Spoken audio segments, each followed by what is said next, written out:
No decorrer do ano de 1946, a cidade de Texarkana se tornou um palco brutal para inúmeros ataques contra casais de jovens em áreas isoladas da região.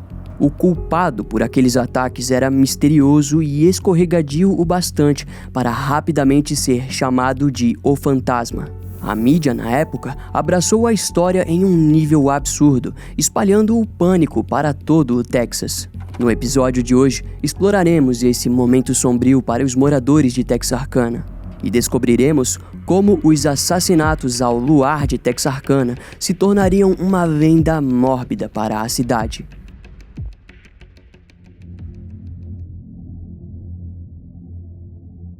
A história da cidade de Texarkana é curiosa, sendo ela, na verdade, uma cidade dividida ao meio. Uma metade da população reside no condado de Bowie, no Texas, enquanto a outra metade reside no condado de Miller, no Arkansas.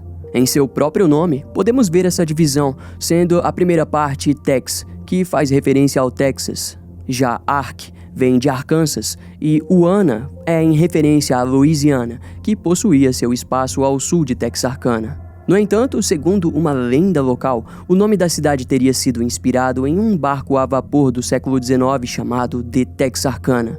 E ainda há quem diga que a área, na verdade, recebeu esse nome por conta de uma bebida chamada Texarkana Bitters. Mas, de qualquer forma, no caso de hoje, iremos mergulhar até meados de 1946, quase um ano depois do fim da Segunda Guerra Mundial. Um período em que os sulistas buscavam a paz, mas o surgimento de um homem mascarado transformaria essa busca em um horror. O caso se inicia no dia 22 de fevereiro de 1946, quando um rapaz chamado Jimmy Hollis, de 25 anos, e sua namorada Mary Jean Larry, de 19, decidiram sair com o irmão de Jimmy e sua namorada. Naquela noite, os casais já haviam ido jantar e assistiram um filme no cinema local. Por volta das 11 horas da noite, o irmão de Jimmy pediu para que ele e sua namorada fossem levados para casa. E para Jimmy e Mary, aquilo seria perfeito, pois significava que poderiam ficar sozinhos ao cair da noite. Após deixarem o irmão em casa, o casal viajou até a estrada Richmond, uma área isolada e conhecida por ser local de encontro de amantes e jovens. Ao chegarem e ficarem um pouco no local, por volta das 11h45, um homem apareceu na porta ao lado do motorista em que Jimmy estava. O sujeito desconhecido carregava consigo uma lanterna, tornando a cena um pouco desorientadora. Porém, tanto Jimmy quanto Mary viram que ele vestia uma máscara de pano branco, parecido com uma fronha, com pequenos buracos nos olhos. De início, aquilo poderia parecer uma brincadeira de mau gosto, mas o homem misterioso logo ordenou que o casal saísse do carro ao apontar uma arma em direção a eles. Entretanto, os jovens ainda não estavam acreditando no que estava acontecendo. Assim, o homem mascarado se aproximou de Jimmy e disse que não desejava matá-lo, apenas pedia para que seguissem suas ordens. O casal respondeu de forma hesitante, mas acabou obedecendo o sujeito. Ao saírem pela porta, perceberam que o homem desconhecido era muito mais alto do que os dois. A primeira ordem do sujeito foi de que Jimmy deveria abaixar suas calças. O rapaz ficou inconformado, mas acabou abaixando. Em seguida, o homem mascarado agrediu Jimmy com a coronha de sua arma. Frente àquilo, Mary se abaixou e pegou a chave do bolso da calça de Jimmy, implorando para que o agressor a deixasse em paz. Porém, ela também foi agredida no rosto com a coronha da arma. Mary quase desmaiou, mas conseguiu recobrar a consciência a tempo de ouvir o criminoso exigindo que ela deveria correr. Assim, saiu correndo em direção à mata, mas o homem gritou para que ela viesse para dentro da estrada novamente. Mary, por algum motivo, obedeceu, mas conseguiu correr até encontrar um veículo na estrada. Porém, ao chegar perto, percebeu que estava trancado e sem ninguém dentro. Naquele momento, ela foi alcançada pelo criminoso e ele perguntou por que havia fugido. A garota simplesmente afirmou que era porque ele havia mandado, mas o homem mascarado chamou ela de mentirosa e empurrou a garota para o chão. Em seguida, o sujeito violentou sexualmente Mary com a própria arma de fogo. E enquanto aquilo acontecia, Jimmy saiu e foi em direção ao centro da cidade até ser visto por um motorista que ajudou ele a ligar para as autoridades. A agressão sexual contra Mary se seguiu até que uma grande movimentação de carros na região fez com que o agressor fugisse para dentro da mata. Meia hora depois desse evento, os policiais do condado de Bowie compareceram no local, incluindo o xerife Bill Presley. Na cena do crime, o xerife, ao lado de outros 3 oficiais, examinaram os acontecimentos e os detalhes forenses que conseguiram retirar de forma visual. Algumas marcas de pneus próximas da cena do crime foram localizadas, mas não ajudaram a identificar se poderia ou não pertencer ao criminoso. Inicialmente, os oficiais deduziram que seria mais provável que ele tenha chegado até o local com o seu próprio veículo e que não morasse mata adentro. Vale lembrar que o ano era 1946 e aquele tipo de violência não era normal na região. No fim das contas, a força policial não pôde deduzir nada além do que haviam visto. Em contrapartida, Mary se recuperava dos ferimentos no hospital. Naquela época, ataques sexuais eram totalmente censurados. E, embora poucos soubessem do que havia acontecido, Mary demoraria anos para se recuperar do trauma daquele ataque. Diante das características do ataque, o xerife Bill Presley gradualmente percebeu que era a primeira vez que lidava com um caso como aquele. Bill era um veterano da Primeira Guerra Mundial. Havia servido na França como um membro das Forças Expedicionais Americanas.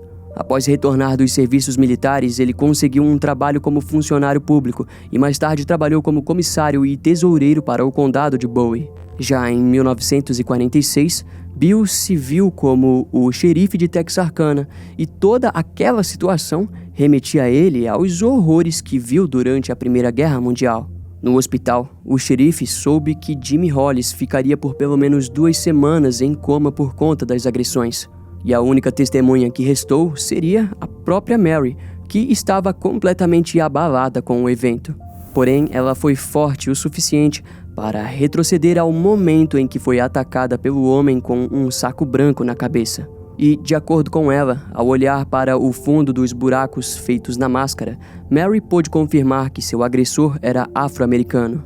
Aquelas eram as únicas e primeiras informações coletadas sobre o suspeito. A polícia de Texarkana trabalharia com elas por 2 semanas, mas não houve sucesso. E isso só foi mudar quando Jimmy Hollis recuperou sua consciência. Em seu testemunho, ele descreveu o seu agressor como na verdade sendo um homem branco. E dada a voz, Jimmy compartilhou que remetia a provavelmente um homem de 30 anos. Mas ele também deixou o xerife preocupado quando disse que sentia fielmente que a mente daquele homem em sua presença soava como uma mente distorcida. E quando as declarações de Mary e Jimmy foram combinadas, os investigadores concluíram que a única coisa que batia era de que o agressor possuía em torno de 1,80 m de altura. No entanto, a diferença de testemunhos fazia com que alguns policiais passassem a acreditar que, na verdade, Jimmy e Mary conheciam a identidade do agressor. Eles teorizavam que os jovens estavam instintivamente tentando se proteger de um suposto retorno, onde o sujeito finalizaria o serviço caso revelassem sua identidade. Para a época, aquela era uma ideia interessante, mas os investigadores de Texarkana não possuíam mais do que uma breve suposição sobre as declarações. Dessa forma, os diversos interrogatórios ao longo das semanas foram se tornando cada vez mais sem sentido, pois nenhuma pista ou nova lembrança sobre a noite era obtida. Para piorar, o trauma fez com que Jimmy tivesse problemas para conseguir retornar à sua antiga rotina de trabalho como agente de seguros. Já Mary se via frustrada com a cicatriz em seu crânio e a agressão sexual ainda era um tormento. Em resultado, ela quase não conseguia dormir devido aos pesadelos com o agressor desconhecido. Foi então que ela decidiu se mudar para a cidade de Hooks, no Texas, onde foi entrevistada. Lá, Mary disse que se questionava por que não havia sido morta pelo criminoso, alegando que ele a havia atacado novamente no mês seguinte aos eventos. E de fato, em março de 1946, um duplo assassinato de um jovem casal fez com que os moradores de Texarkana passassem a acreditar que o ataque contra Jimmy e Mary havia sido apenas o início. No entanto, as autoridades se apresentariam hesitantes em confirmar que um assassino desenfreado estava à solta. Era domingo do dia 24 de março de 1946 e o ataque aos jovens ao longo da estrada Richmond ainda era motivo de diversas conversas e debates. Mas naquela manhã, algo mudaria quando um morador local estava dirigindo pela mesma estrada onde os ataques haviam acontecido. Lá, por volta das 8h30 da manhã, ele percebeu que havia um Oldsmobile estacionado ao lado da estrada. Aquilo era um tanto quanto incomum. Dessa forma, ele resolveu parar e averiguar. Ao se aproximar, a vista não era das melhores. No veículo, um homem estava agachado entre os bancos da frente e sua cabeça estava apoiada em seus braços cruzados. Os bolsos da calça do desconhecido estavam abertos, o que fazia acreditar que ele poderia ter sido assaltado. No banco de trás era visto o corpo de uma jovem mulher de bruços e seus bolsos também estavam para fora. Naturalmente, ele acreditou que estavam desacordados, mas logo notou que havia uma cor avermelhada e seca próximo aos bancos. A sua ação seguinte foi chamar a polícia, que isolou a área e identificou os jovens. O homem foi identificado através do veículo, que estava no nome de Richard Lanier Griffin, de 29 anos. Já a jovem garota se chamava Polly Ann Moore, de apenas 17 anos, que foi identificada pelo anel de classe que ela usava no dedo, que possuía uma inscrição de suas iniciais e ano de formatura. A pouca idade do casal assassinado chamou a atenção da polícia, que tratou de investigar o passado de ambos. Até onde se sabia, Richard havia recém sido dispensado da Marinha dos Estados Unidos e estava morando com sua mãe em uma unidade habitacional destinada a soldados reintegrados. Ele atuava como carpinteiro e pintor, além de iniciar um romance com a jovem Polly, de 17 anos, natural do Texas. Após 6 meses de namoro, no sábado do dia 23 de março, o casal foi até um café em Texarkana, onde ficaram com um casal de amigos, sendo eles a irmã de Richard, Eleanor, e seu namorado. Às 10 horas da noite, o casal se despediu e partiu para o conhecido local dos amantes sulistas ao longo da estrada Richmond. E no dia seguinte, seus corpos foram encontrados baleados. O xerife Bill Presley, do condado de Bowie, foi novamente um dos primeiros a chegar no local.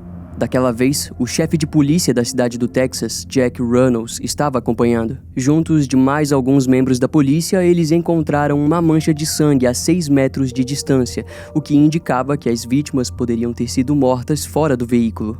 Mais tarde, um par de projéteis calibre .32 foi encontrado. E, ainda no local, os oficiais garantiram que pertencia a uma pistola Colt. No entanto, antes que pudessem averiguar o local, uma tempestade se aproximou e varreu para sempre as poucas evidências deixadas pelo assassino. Em resultado, o condado de Bowie entrou em contato com outras agências, sendo as principais delas o Departamento de Segurança Pública e o FBI. 3 dias após o crime, mais de 60 pessoas foram interrogadas. O ataque havia acontecido perto do Clube Dallas e, assim, vários clientes e funcionários foram ditos como suspeitos.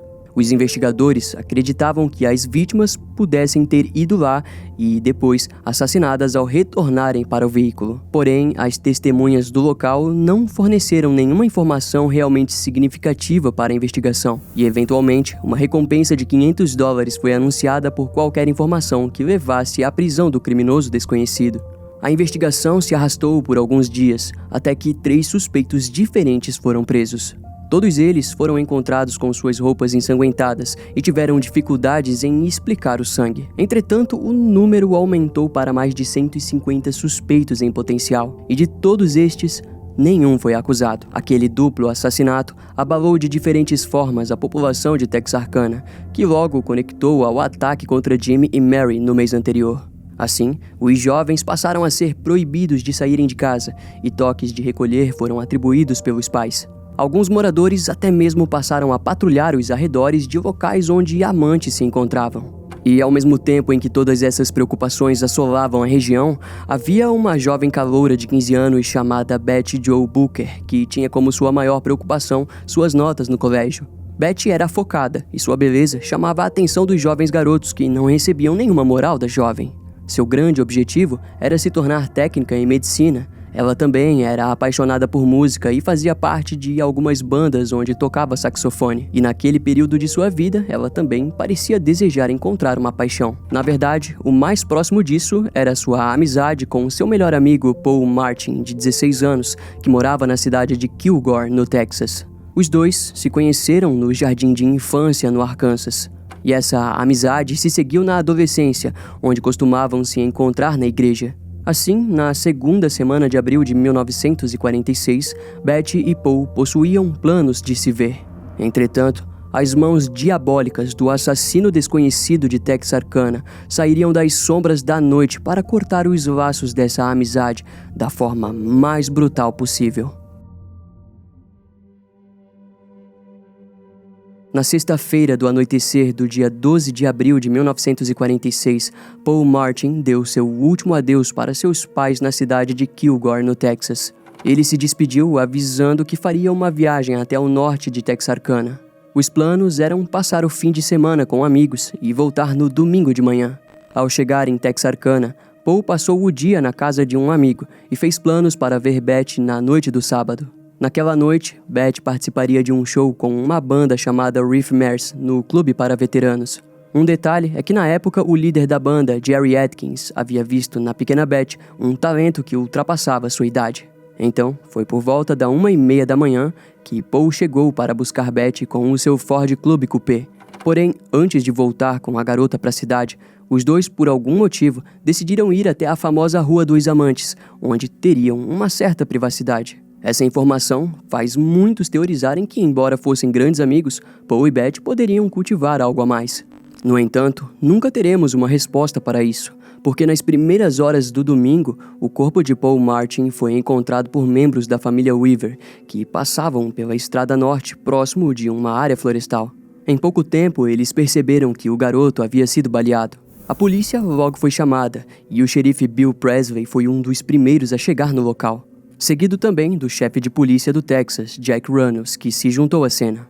Ambos perceberam que a quantidade de sangue na região apontava para mais de uma vítima. Assim, até o fim da manhã, eles já haviam descoberto que Paul tinha saído com Beth Jo Booker na noite anterior. Com isso, uma busca foi iniciada por toda a área, que logo se mostrou repleta de policiais caminhando entre os arbustos. Até mesmo alguns moradores próximos e do centro de Texarkana participaram das buscas. E, eventualmente, o corpo de Beth foi encontrado às 11h30 da manhã a quase 3 quilômetros de distância do corpo de Paul. Ela estava de bruços, completamente vestida, e seu corpo parecia encenado. A característica marcante foi de que sua mão direita estava posta dentro do bolso do seu sobretudo. Ainda no final, foi concluído que a garota havia sido baleada mais uma vez. A arma usada foi logo dita como sendo uma pistola Colt .32. As análises da autópsia mostraram que Beth havia sido agredida sexualmente e as marcas de tiros em Paul demonstravam que ele havia tentado fugir do agressor. Mais tarde, o Ford Club Coupé de Paul foi encontrado a quase 3 quilômetros de distância do corpo do garoto e a quase 5 do de Beth. As chaves ainda estavam na ignição e ficou incerto qual das vítimas havia sido atacada primeiro, embora provavelmente tenha sido o próprio Paul. Ao que parece, Beth tentou fugir, mas foi caçada e morta. Foi no dia 16 de abril de 1946 que os dois melhores amigos foram enterrados. Quando a mãe de Beth foi entrevistada, ela relatou que, se pudesse, mataria com suas próprias mãos o assassino de sua filha. Devido à comoção pública, a Organização de Combate ao Crime de Elite do Texas, ou seja, os Texas Rangers, se viram obrigados a intervir. Para isso, eles enviaram o capitão Manuel Gonzalez, que era visto como uma lenda regional. Ele possuía mais de 25 anos de experiência como Ranger e era conhecido por todos como o Lobo Solitário. Segundo o público, aquele homem era do tipo de policial que era capaz de resolver tudo sozinho. E, notavelmente, ao chegar, ele rapidamente compartilhou que foi enviado com o intuito de investigar o que parecia ser uma série de ataques violentos conectados um ao outro. Mas vale ressaltar que há muitas controvérsias sobre sua participação. É dito que Manuel olhou para a situação como sendo algo fácil de resolver. Ele era visto entrando em seu carro e coletando informações de diversos policiais para depois compartilhar de graça para a imprensa, que acreditava que eram informações descobertas por ele. Manuel soava como um showman e que liberava informações confidenciais apenas pelo amor da imprensa. Isso gerou revolta dentro da polícia, que passou a reter informações. Além disso, para os moradores locais e para as famílias das vítimas, aquela história macabra estava se tornando maior do que as próprias botas da polícia de Texarkana. E nos dias seguintes, os investigadores se perguntavam: o que havia acontecido com o saxofone de Beth? Dessa forma, o chefe de polícia, Jack Reynolds, seguiu a linha investigativa de um possível assalto que deu errado. E isso foi fortificado quando um homem tentou vender um saxofone em uma loja de música local. Os funcionários acharam aquilo estranho e chamaram o gerente, que questionou o sujeito sobre a origem do instrumento. Em resposta, o homem acabou fugindo e a polícia foi chamada. Mais tarde, ele acabou sendo preso em um quarto alugado, onde a polícia encontrou uma bolsa de roupas ensanguentadas, mas sem nenhum sinal do saxofone. Segundo o homem, as roupas ficaram ensanguentadas depois que ele se envolveu em uma briga de bar. Junto a ele foi encontrado um revólver .45. Aquele sujeito se provou uma pessoa interessante, mas após um intenso interrogatório, ele acabou sendo liberado. Embora o instrumento não tenha sido encontrado, a polícia não acreditava que pudesse se tratar do mesmo item. Assim, no dia 24 de outubro de 1946, o saxofone foi finalmente encontrado em um matagal próximo do local em que Betty havia sido encontrada. Ao que dizem as fontes, ele sempre esteve lá, mas que ninguém havia notado. Dessa forma, no fim de 1946, a recompensa de $500 aumentou para 1.700. Aquele aumento nas recompensas trouxe inúmeras pistas, mas que não levaram a nada. Os rumores e as fofocas tomaram conta da cidade de Texarkana, que aos poucos tornavam o assassino em uma criatura sobrenatural e poderosa. Naquela época, o termo assassino em série ainda não existia, fato que fez com que os jornais da época aproveitassem a situação para agir de forma sensacionalista. As manchetes diziam coisas como "o fantasma assassino ainda está à solta". Nos dias seguintes, enquanto as autoridades tentavam encontrar o homem por detrás dos atos, a imprensa se importava em apenas encontrar uma alcunha para o criminoso. E para piorar, o fantasma de Texarkana, como ficaria conhecido, se apresentaria ainda mais ousado em seu próximo ato. O dia 3 de maio de 1946 foi exausto para o casal Virgil e Kate Starks, de Texarkana. Já era por volta das 9 horas da noite quando Virgil pôde finalmente ligar seu rádio e ouvir seu programa semanal favorito.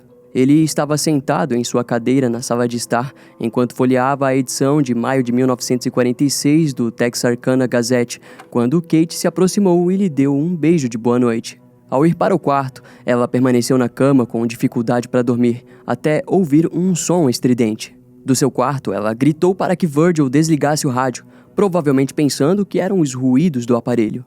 O homem murmurou e concordou em desligar. No entanto, Kate pôde ouvir o momento em que Virgil se levantou da poltrona ao mesmo tempo em que ouviu um forte estrondo de vidro se partindo.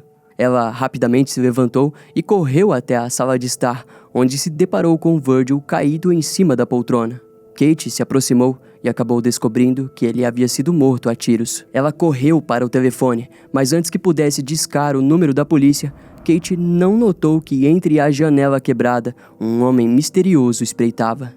Naquele instante, ela foi baleada 2 vezes.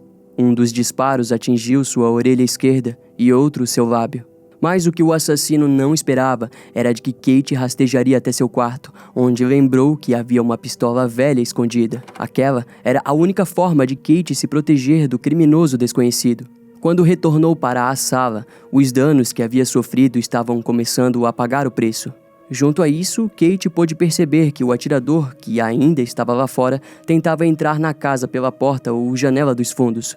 E ao perceber que o criminoso estava nos fundos de sua casa, ela decidiu que deveria escapar pela frente. Assim, Kate conseguiu se levantar e ir até o corredor em direção à porta de entrada, onde abriu e correu sem parar 1 minuto sequer, indo muito além do que ela mesma poderia suportar naquelas condições.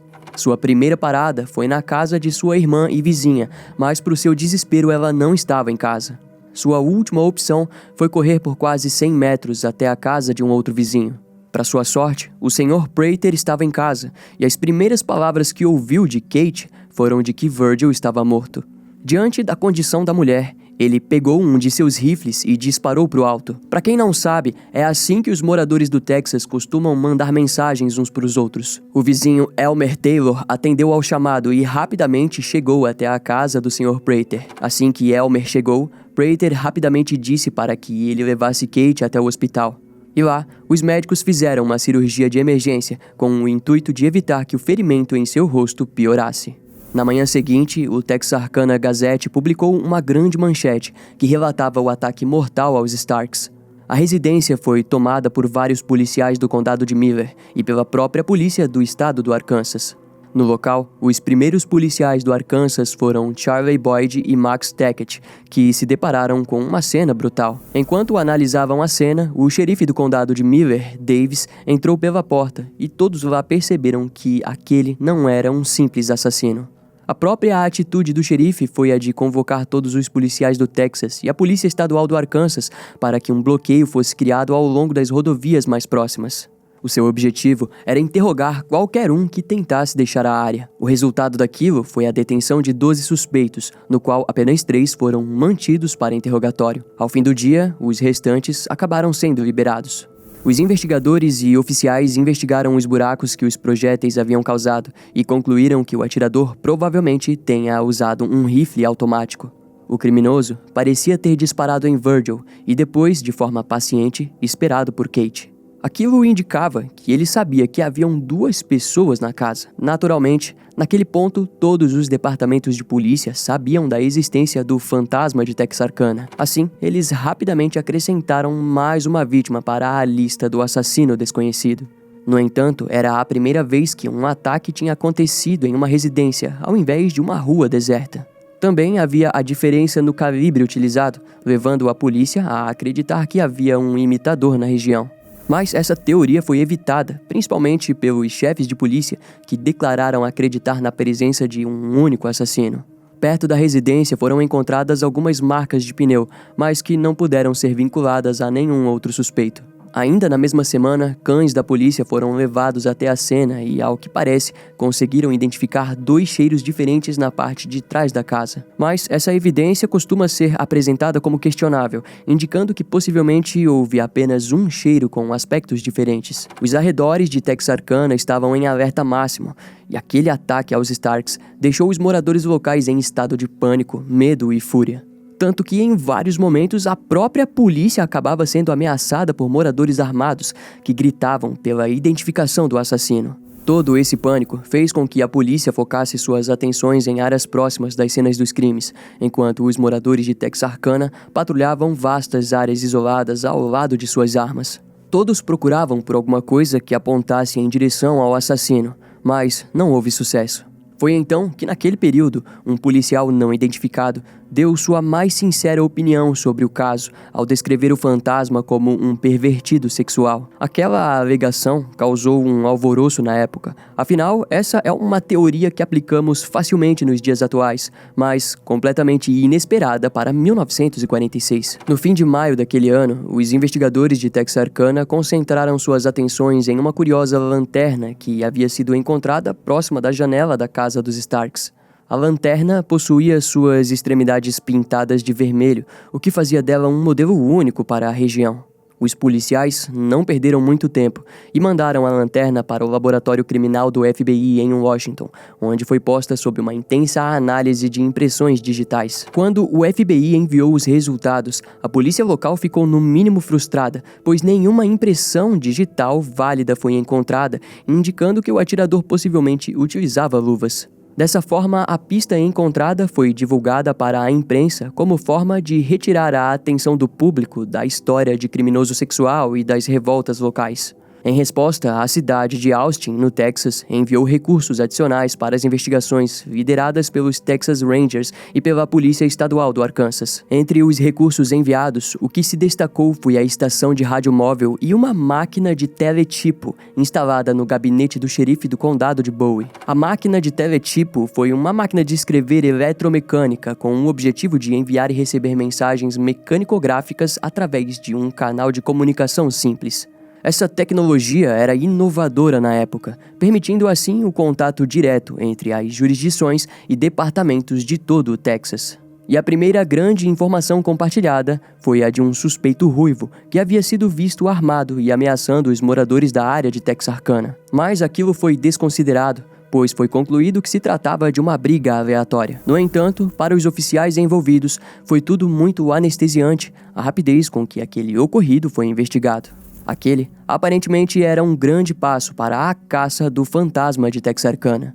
E, ao mesmo tempo, os rumores aumentavam por toda a cidade, com vários moradores se tornando o alvo de acusações sem sentido. Quando esses mesmos moradores eram interrogados e retornavam para suas casas, eles precisavam trabalhar duro para que sua reputação continuasse intacta. Afinal, para muitos, o criminoso responsável pelos crimes era um maníaco sexual com uma arma na mão. Perante a histeria coletiva, o xerife Bill Presley precisou apaziguar cada um dos rumores e pedir para que confiassem no trabalho da polícia. O capitão do Texas Ranger, Manuel Gonzalez, fortificou isso ao argumentar que os rumores faziam com que as investigações tomassem rumos fantasiosos. Segundo Manuel, capturar aquele criminoso era tão importante que, infelizmente, os investigadores precisavam perder tempo com rumores falsos. Após os rumores perderem força, as lojas locais passaram a vender fechaduras e travas novas. Além de lojas de armas, havia inúmeros moradores locais comprando munições e itens de defesa e segurança privada. A presença do criminoso atormentou até mesmo vizinhos de longa data, que tinham que ligar avisando que estavam indo visitá-los. O fantasma estava literalmente assombrando os pensamentos dos moradores, que passaram a telefonar para as autoridades na presença de qualquer ruído noturno. A polícia, em resposta, anunciou que, na grande maioria das ocorrências, não havia nenhuma pista significativa de que um assaltante ou criminoso estivesse rondando a casa dos moradores. Essa histeria era fortificada pelo capitão Manuel Gonzalez, que aconselhava pela manutenção das armas e argumentava para que elas fossem usadas sempre que achassem necessário.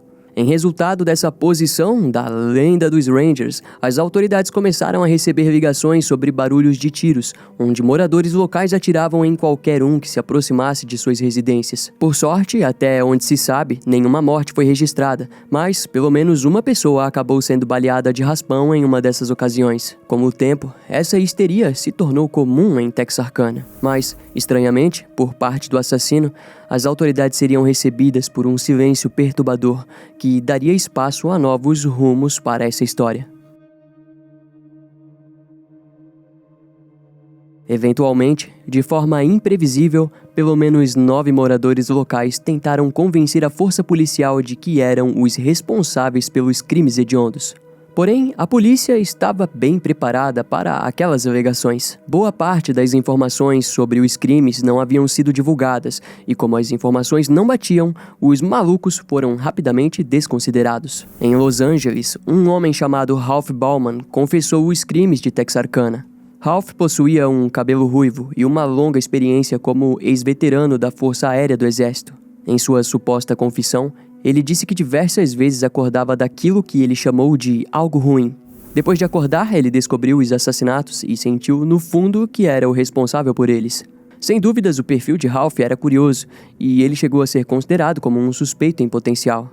Contudo, em sua confissão, ele acabou diversas vezes compartilhando informações que os policiais já sabiam, e foi descoberto que Ralph havia sido dispensado da Força Aérea por problemas psiquiátricos. Naquele período, relatos de jovens justiceiros que acampavam nos locais isolados como forma de atrair o criminoso tomaram conta dos jornais. Aquilo gerou até mesmo briga entre as autoridades locais e os adolescentes.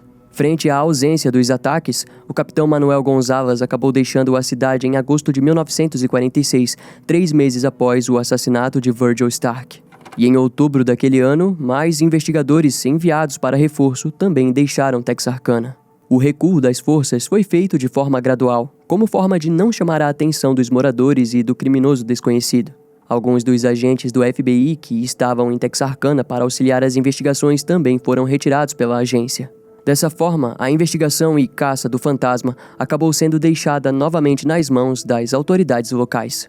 Porém, o silêncio fez com que investigadores fossem designados a reexaminar os arquivos do caso inúmeras vezes. Os únicos fatos que eles tinham em mãos era o de que as 2 primeiras vítimas, Jimmy Hollis e Mary Jane Very, descreveram o agressor de forma totalmente contrária um ao outro. Mary descreveu ele como um homem negro e Jimmy descrevia como um cara branco. Kate Sparks não havia visto o atirador e não conseguia relatar se o criminoso era branco, negro ou sequer usava máscara. As marcas de pneus também eram tão inúteis quanto eles imaginavam e sequer podiam afirmar se realmente pertenciam ao assassino. Curiosamente, as 2 vítimas mulheres haviam sido violentadas e os ataques aconteciam sempre durante o fim de semana. Depois, também tinha o tipo de munição utilizada, que mudaram conforme os ataques aconteceram. Nesse período, a única grande observação nova foi de que os ataques aconteceram todos entre um período de 3 semanas, ou seja, para eles aquilo apontava para um tipo de padrão. No entanto, era como ver uma grande história de fantasmas, com mortes, loucura e a caça por aquilo que as autoridades da época não sabiam o que significava. Afinal, hoje é visto claramente que um assassino em série refinado esteve ativo em Texarkana nos anos de 1946. Em poucos meses, ele se provou ser bem-sucedido em sua trilha de mortes. O fantasma, como ficou conhecido, desapareceu na mesma velocidade em que surgiu, e aquilo era desconcertante para todos os envolvidos. Para os departamentos superiores, a Justiça dos Estados Unidos da América, a mesma que havia vencido a guerra, agora falhava em prender um único homem. Com a morte de Virgil Starks, o jornal Texarkana Gazette chamou por conta própria o psicólogo Dr. Anthony LaPala, do Instituto Correcional Federal de Texarkana. O objetivo do jornal era entender a motivação do criminoso e compartilhar com o público suas descobertas. O Dr. Anthony aceitou o pedido e criou o perfil psicológico do fantasma. De acordo com ele, o criminoso continuaria a atacar até que fosse preso. Na época, Anthony utilizou o termo cartão de visita para se referir ao modus operandi do criminoso. Ainda segundo ele, o fantasma sentia uma excitação enorme em seus ataques aleatórios. Em outras palavras, o criminoso gostava de aplicar o caos sobre uma situação que deveria ser calma e prazerosa. Anthony acreditava fortemente que todos os ataques estavam conectados, mesmo com a diferença de cenário e vítimas. Para ele, o assassino apresentava uma inteligência acima da média e provavelmente estaria acompanhando cada detalhe do caso apresentado pela mídia e pela própria polícia.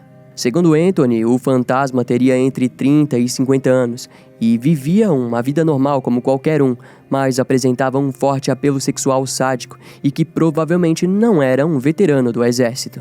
O doutor argumentou que se o criminoso tivesse servido, seus crimes possuiriam um aspecto diferente. Em seu último ataque na fazenda Stark, Anthony disse que o fantasma estaria experimentando um novo tipo de alvo, pois ele sabia que os lugares que costumava agir estariam sendo patrulhados pela polícia e pelos grupos de vigilantes locais. Daquela forma, a fazenda de 500 hectares dos Starks era mais do que perfeita para a nova forma de agir. De qualquer maneira, o psicólogo deixou claro que o fantasma precisaria ser parado quanto antes, porque as chances de que os ataques parassem eram mínimas. E sem dúvidas, o fantasma de Texarkana estava cada vez mais se tornando adaptável em sua forma de matar.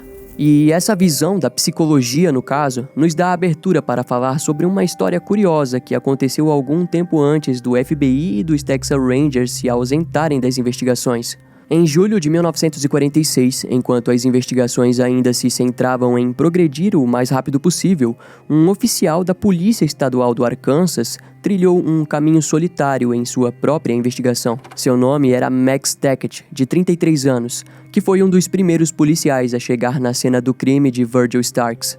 Aquele cenário marcou a mente de Max, que estava tendo dificuldades em seguir as investigações. Ao analisar todos os documentos do caso, Max percebeu que em cada uma das noites em que o fantasma havia atacado, um carro era roubado em áreas próximas. Em destaque, o carro que foi roubado na noite do dia 24 de março de 1946, quando Richard Griffin e Polly Ann Moore foram assassinados. Esse mesmo carro acabou sendo encontrado em um estacionamento. No entanto, ele não foi devolvido para o dono verdadeiro. Ao invés disso, no dia 28 de junho de 1946, o oficial decidiu que vigiaria o veículo na esperança de que o suspeito voltasse até ele. Para sua surpresa, uma pessoa voltou para recuperar o veículo, mas o que surpreendeu foi que o suspeito não era um homem com uma aparência intimidadora ou assustadora.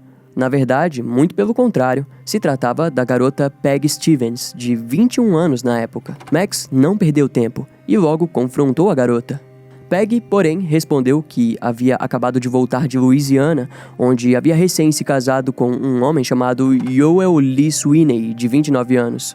Inicialmente, aquela história não convenceu o oficial, mas a garota logo acabou confessando que seu marido estava na cidade de Atlanta, no Texas, onde estaria tentando vender outro carro roubado. Aquela nova pista foi promissora para Max, que se dirigiu até a cidade de Atlanta, onde caçou Joel até encontrá-lo. E quando o oficial finalmente decidiu confrontá-lo, Yoel fugiu pelos arredores da estação de ônibus do Arkansas. O suspeito tentou fugir pela parte de trás do prédio, mas se deparou com um caminho sem saída perto da escada de emergência, onde foi rendido pelo oficial Max. Na viatura, o suspeito parecia entristecido diante a possibilidade de pegar a cadeira elétrica, como se achasse que estava sendo preso por crimes violentos e não por roubo de carros.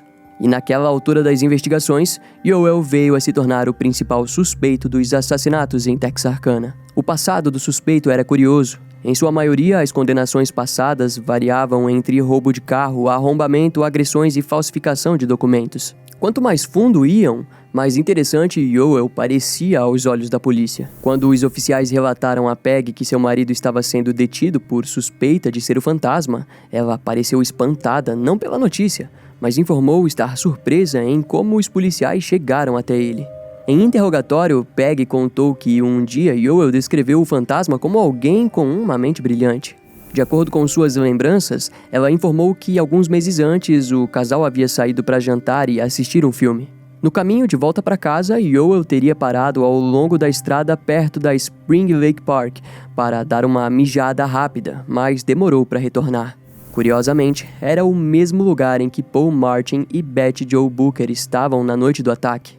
Até aquele momento, as palavras de Peg eram como um alívio para os oficiais. Contudo, as suas declarações pareciam mudar. Peg passou a alegar que agia como uma espectadora dos crimes e informou ter testemunhado o assassinato de Paul Martin e Betty Jo Booker. Mais tarde, ela chegou a dizer que havia participado dos assassinatos.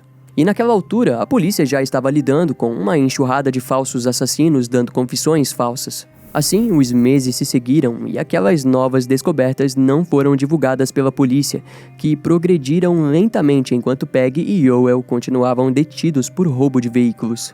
Afinal, aquela era a melhor pista que tinham. Entretanto, novas confissões voltariam a acontecer apenas no dia 22 de novembro de 1946, quando Peg levou os policiais até o local onde o veículo de Paul Martin havia sido encontrado e disse que estava na floresta ao lado observando todo o crime.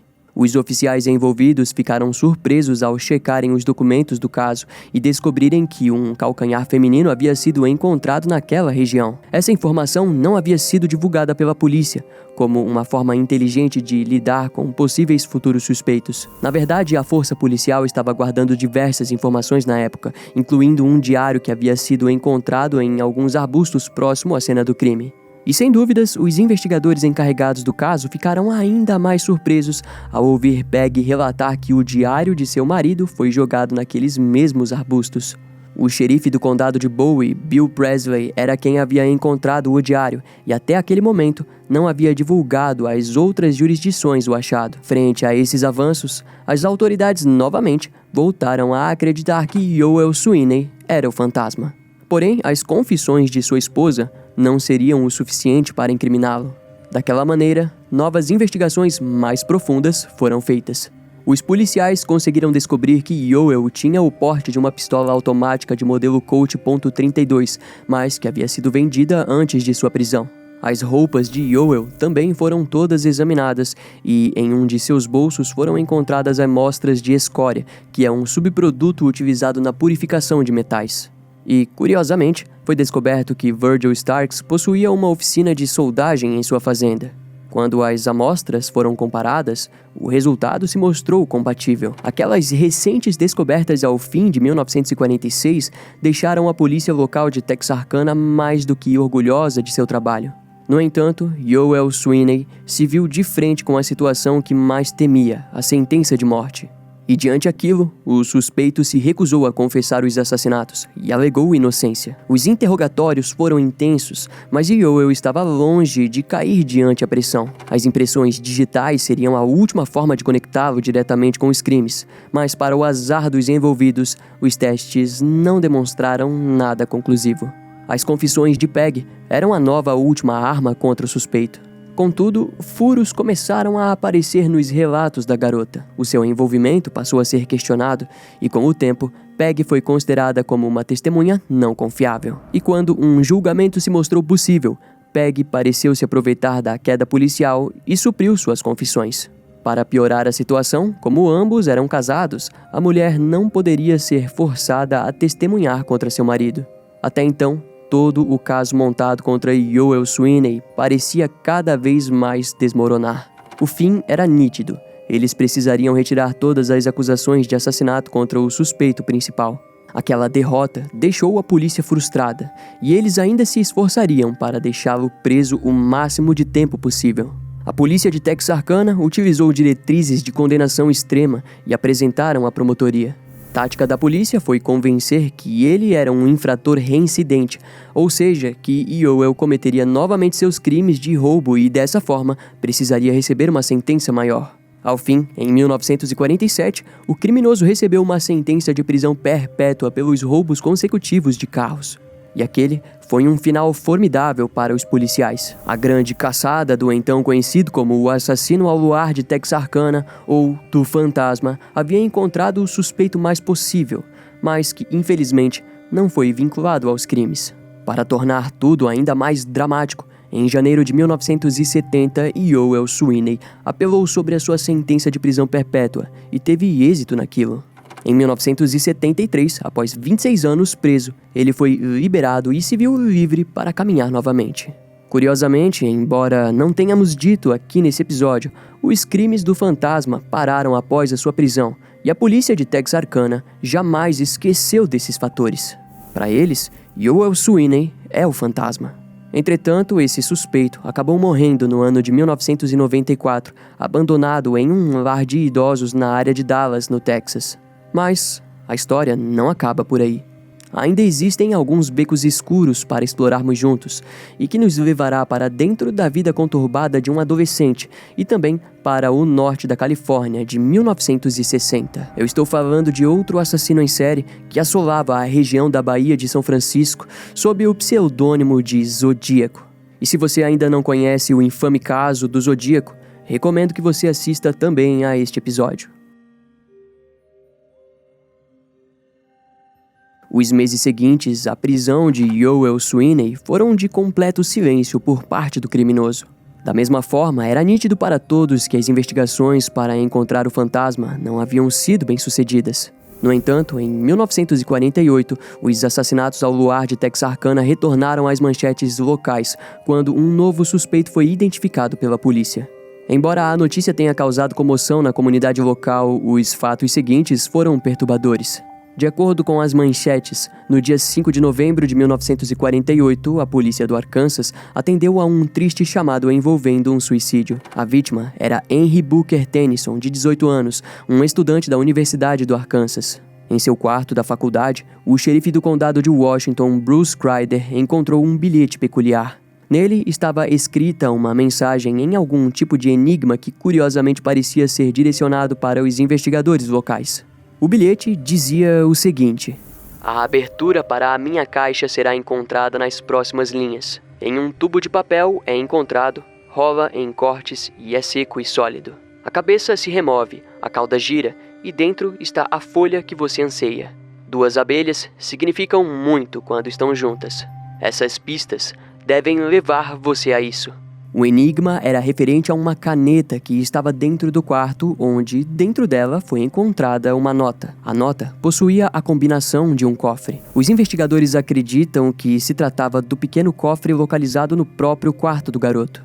A caneta foi levada para a análise e foi descoberto que na ponta dela havia cianeto de mercúrio, que mais tarde foi provado como responsável pelo suicídio de Henry Booker Tennyson. Quando o cofre foi aberto, os investigadores se depararam com uma série de cartas escritas à mão. Em uma delas, Henry confessava sua responsabilidade nos assassinatos em Texarkana e também deixava claro que foram os crimes que levaram ele ao suicídio.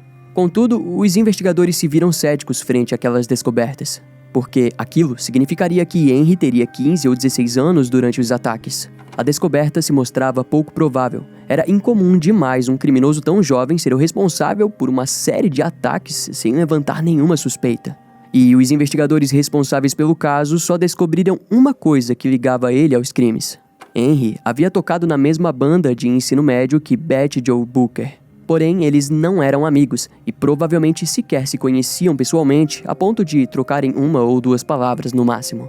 No cofre também havia mais cartas de suicídio que pareciam ter sido escritas com um tom um tanto quanto depressivo.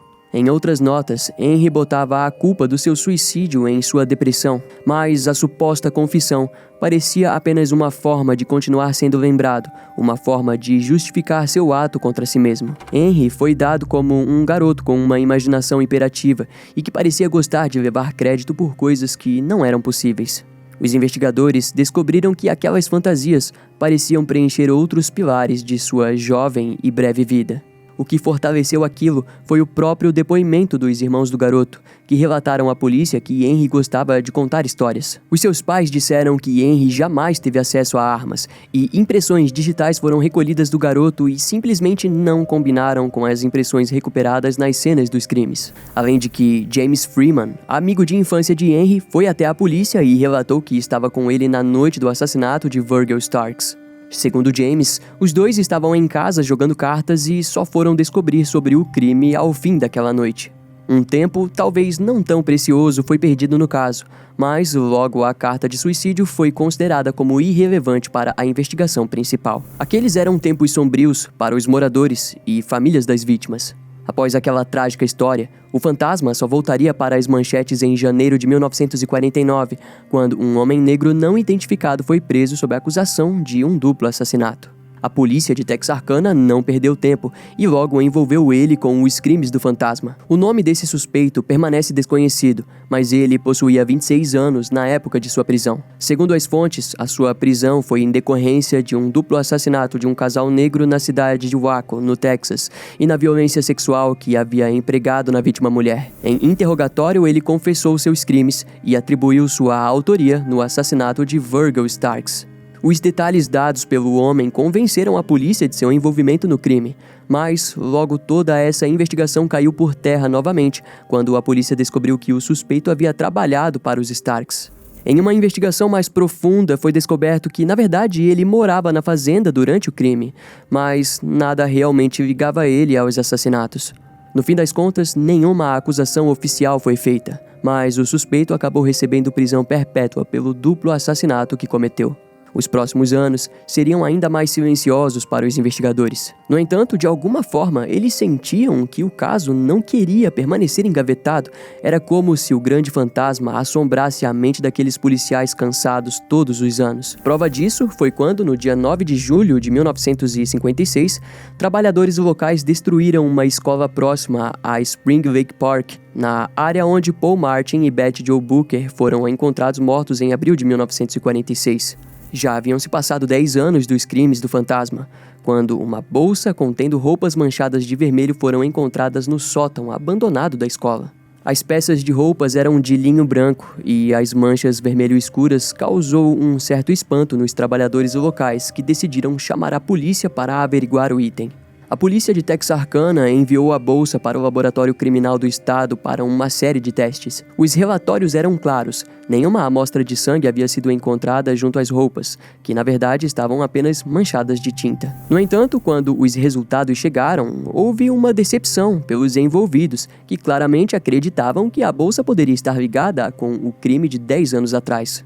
Os relatórios eram claros. Nenhuma amostra de sangue havia sido encontrada junto às roupas, que na verdade estavam apenas manchadas de tinta. Aquele ocorrido acabou se tornando uma extensão para a lenda urbana do fantasma, que naquela altura já havia se tornado parte da história de Texarkana. Os moradores mais antigos diziam que o assassino havia se escondido na escola na época do crime. Lá ele teria escondido suas roupas no sótão e acabou esquecendo para algum dia serem descobertas. Claro, era um grande mal-entendido, mas que foi aceito pelos moradores locais de braços abertos. Os investigadores chegaram a ir a público desmentir os boatos sobre o achado, mas os moradores não pareciam muito inclinados a acreditar naquela versão. Por fim, aquela foi a última vez que o fantasma apareceu nas manchetes locais, e também foi a última vez que os arquivos chegaram perto de serem retirados da gaveta.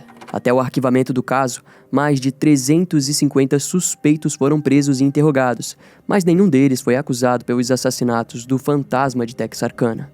E dessa forma, a história sai das terras do Texas para nos levar até o ano de 1968 e 1969, quando o assassino em série Zodíaco pairava sobre a Baía de São Francisco e pelas proximidades. A reputação do Zodíaco nos lembra o fantasma. Seus ataques aconteciam em áreas isoladas, em partes frequentemente visitadas por jovens amantes apaixonados. Um dos sobreviventes do Zodíaco relatou que ele usava um traje com um capuz, que nos remete a um elo macabro com o fantasma de Texarkana. Além disso, há semelhança na maneira de abordagem, que é feita com uma lanterna. No entanto, os dois criminosos estão separados por mais de 20 anos. Muitos aspirantes ao jornalismo investigativo costumam acreditar que talvez o Zodíaco tenha se inspirado nos acontecimentos de 1946 em Texarkana, mas vale dizer que alguns deles costumam também acreditar que o fantasma poderia ter 18 anos na época de seus crimes em Texarkana e que teria chegado aos seus 40 anos durante os ataques como Zodíaco. De qualquer forma, o que parece mais provável é que houve uma grande inspiração por parte do Zodíaco. Talvez em sua juventude ele tenha ouvido falar do fantasma de Texarkana e se sentido obcecado em como seus crimes tornaram ele uma entidade. Mas, infelizmente, esse tipo de questão dificilmente terá uma resposta. E assim como o Zodíaco, o fantasma também recebeu um filme, sendo ele Town That Dreaded Sundown, conhecido aqui no Brasil como Pânico ao Anoitecer. Se trata de um filme inspirado pelos eventos de Texarkana de 1946, dirigido por Charles Peirce. Curiosamente, Charles cresceu na região e era uma criança quando o fantasma estava ativo. E o seu filme acabou sendo exibido anualmente depois do lançamento em 1976, sendo ele a atração principal em festivais de cinemas locais. E todo Halloween, os moradores de Texarkana se reúnem próximo ao Spring Lake Park, onde Paul Martin e Betty Jo Booker foram mortos. É uma forma peculiar e não tão respeitosa de lembrar dos acontecimentos, mas foi a forma como os moradores da região encontraram para lidar com toda aquela história. Em nossas pesquisas, não encontramos nenhum vestígio de que isso ainda ocorra nos dias atuais. O roteiro do filme é inspirado nas investigações do capitão do Texas Ranger Manuel Gonzalez, que naquela época já trilhava seus caminhos em Hollywood após se aposentar em 1950. Mesmo aposentado, Manuel continuou com os Texas Rangers até 1951, para depois atuar como consultor e promotor para projetos de TV e cinema. O famoso Lobo Solitário trilhou caminhos peculiares, por assim dizer. Até os dias de hoje, histórias costumam contar que Manuel acabou levando diversos créditos por várias coisas que ele não foi responsável durante as investigações em Texarkana. Já as vítimas sobreviventes daqueles eventos lidaram cada um de sua forma. Mary Jane Larry, como dito no início do vídeo, precisou lutar para superar o trauma emocional causado pelo fantasma, e até onde as fontes dizem, ela viveu com pesadelos até o fim de sua vida. No meio disso tudo, ela e Jimmy se separaram. Anos mais tarde, Mary precisou combater o câncer, que a venceu em uma batalha no ano de 1965, quando faleceu aos 38 anos de idade. Jimmy Hollis, por sua vez, se mudou para Shreveport, em Louisiana, onde se casou e teve 7 filhos. Algumas fontes dizem que ele trabalhou em alguns projetos para a NASA, mas em 1974, aos 54 anos, ele morreu de forma natural.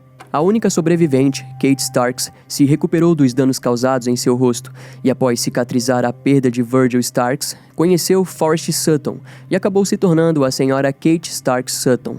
Kate morreu no dia 3 de julho de 1994, quando todos os antigos xerifes e investigadores do caso de Texarkana também já haviam falecido. Durante o pouco tempo que viveu como um dos últimos aspectos da investigação do fantasma, frequentemente ela era visitada por policiais novatos que questionavam sobre os eventos. Nos dias atuais, a maioria dos arquivos e documentos originais do caso já desapareceram. Os jornalistas e investigadores modernos lidam com simples informações históricas para montarem suas próprias investigações ou até mesmo para trazer o caso à vida.